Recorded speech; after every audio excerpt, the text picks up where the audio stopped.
ഷാക്കിർ ഉസ്താദ്, പല ആളുകളും ഈ കോട്ട ഉണ്ടാക്കിയത് ടിപ്പു സുൽത്താനാണെന്നാണ് പറയണത്. പക്ഷെ യഥാർത്ഥത്തിൽ ടിപ്പു സുൽത്താൻ അല്ല ഈ കോട്ട ഉണ്ടാക്കിയത്. 17-ാം നൂറ്റാണ്ടിൽ ശിവപ്പ നായക്കാണ് ഈ കോട്ട ഉണ്ടാക്കുന്നത്. ശേഷം ഹൈദരലിയിലേക്ക് എത്തുകയും അതിനെ തുടർന്ന് ടിപ്പു സുൽത്താനിലേക്ക് എത്തുകയാണ് യഥാർത്ഥത്തിൽ ഇവിടെ സംഭവിക്കുന്നത്. സുഹൃത്തുക്കളെ, നമ്മളിപ്പോൾ എത്തിയിട്ടുള്ളത് കേരളത്തിലെ ഏറ്റവും വലിയ ഫോർട്ടായ ബേക്കൽ ഫോർട്ടിലേക്കാണ്. ഇപ്പോൾ ഇവിടുത്തെ കാര്യങ്ങളൊക്കെ വിശേഷങ്ങളൊക്കെ എന്താണ് നമുക്ക് കണ്ടറിയാം. കാസർഗോഡ് നഗരത്തിൽ നിന്ന് ഏകദേശം 16 കിലോമീറ്റർ അകലെയാണ് കോട്ട സ്ഥിതി ചെയ്യുന്നത്.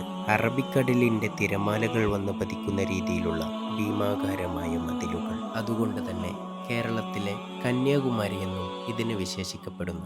കോട്ടയുടെ ആകൃതി മുകളിൽ നിന്ന് നോക്കിയാൽ ഒരു വലിയ താക്കോൽ ദ്വാരം പോലെയാണ്.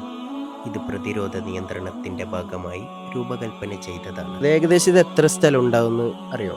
ഏകദേശം 40 ഏക്കറിലൊക്കെ ഉണ്ടാവും അല്ലേ? 40 ഏക്കറോളം വിസ്തൃതി ഇതിന് കാണുന്നുണ്ട് അല്ലേ? കോട്ടയുടെ വിരിമാറിൽ ഇന്നും തലയുയർത്തി നിൽക്കുന്ന ഈ ഹനുമാൻ ക്ഷേത്രം മതസൗഹാർദ്ദത്തിന്റെ ഒരു വലിയ സന്ദേശമാണ്. ഈ കാണുന്ന അമ്പലവും ടിപ്പു സുൽത്താനായിട്ട് യഥാർത്ഥത്തിൽ ഒരു ബന്ധവും ഇല്ല.